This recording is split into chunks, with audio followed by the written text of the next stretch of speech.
In this tutorial we will show you how to use the Themes feature in the Chart BI add-in and how quick and easy you can brand your presentations. Let's start with quickly setting up a new SmartArt using various different objects. Just place the shapes, text boxes, icons and pictures on the slide. And arrange them to create the design you want. When you're fine with how it looks, select them all and create a new SmartArt. Then select the entire SmartArt and click on the button SmartArt Theme in the ribbon. In the side panel that opens, you can choose the theme you want to apply to this SmartArt.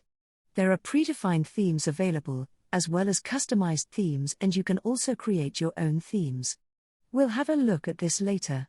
Each theme consists of 9 different styles, 1 header style, 5 alternative styles, 2 styles for objects which you can set on and off, like a checkbox for example. Finally, there is the multicolor style, which is useful for charts and diagrams in particular. For each one there is a fill color, and outline color and a font color defined. Once selected the theme for your SmartArt, you need to assign each style to each object.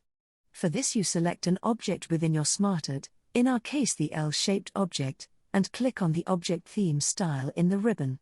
A new window opens and you choose which style from the theme should be applied to the selected object. In our case we chose the blue fill color. In the window you can also uncheck the box Apply Theme Color if you want to set the colors for that particular object manually using the standard PowerPoint settings. Do the same for all other objects in your SmartArt until it looks like you want it to be. If you want to change the entire theme, select the SmartArt and click again on the SmartArt Theme button in the ribbon.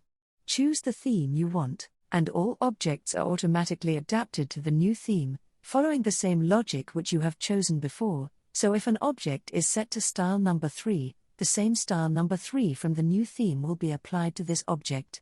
You can of course change then the styles for each object again like before if you don't like something. In order to add a new custom theme, click on the Presentation SmartArt Theme button in the Chart BI ribbon and click on Add New Theme in the side panel. A copy of the recently selected theme is created and you can change and adapt each one of the styles, the fill colors, font colors and outline colors, as well as the name of the new theme.